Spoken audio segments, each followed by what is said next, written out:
ரயில் நிலையம் மற்றும் தண்டவாள பகுதியில் பயணிகள் பின்பற்ற வேண்டிய பாதுகாப்பு வழிமுறைகள் குறித்து விழிப்புணர்வு பிரச்சாரம் திருப்பூரில் நடைபெற்றது. சேலம் ரயில்வே கோட்டம் சார்பில் மேற்கொள்ளப்பட்ட பிரச்சார பயணத்தின் போது பொதுமக்கள் மற்றும் ரயில்வே பயணிகளிடம் துண்டு பிரசுரங்கள் வழங்கப்பட்டன.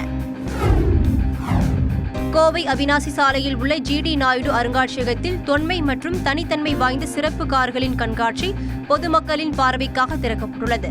நாடு முழுவதும் சேகரிக்கப்பட்ட 70 பழமை வாய்ந்த கார்கள் கண்காட்சியில் இடம்பெற்றுள்ளன. வருகிற 28ஆம் தேதி வரை கார் கண்காட்சி நிறைவு பெறுகிறது.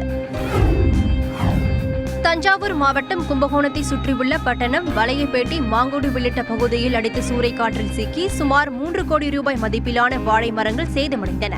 சேதமடைந்த வாழைகளுக்கு அரசு நிவாரண நிதி வழங்க வேண்டும் என பாதிக்கப்பட்ட விவசாயிகள் கோரிக்கை விடுத்துள்ளனர். ராமநாதபுரம் மாவட்டம் பரமக்குடி வைகை ஆற்றில் கழிவுநீர் கலப்பதாலும் மக்காத பிளாஸ்டிக் குப்பைகள் அதிகமாக கொட்டப்படுவதாலும் ஆறு மாசமடைந்து வருவதாக குற்றச்சாட்டு எழுந்துள்ளது. இதனால் கழிவுநீர் வாய்க்காலாக மாறி வரும் வைகை ஆற்றை சுத்தம் செய்து சுகாதாரத்தை மேம்படுத்த நடவடிக்கை எடுக்க வேண்டும் என அப்பகுதி மக்கள் கோரிக்கை விடுத்துள்ளனர்.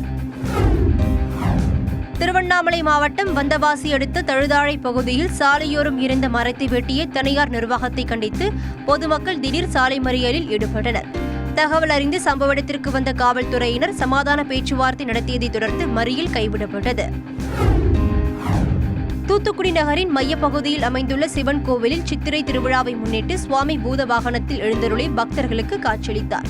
பின்னர் சுவாமி அம்பாளுடன் 4 ரத வீதியில் உலா வந்ததை ஏராளமான பக்தர்கள் பக்தி பரவசத்துடன் பார்த்து ரசித்தனர்.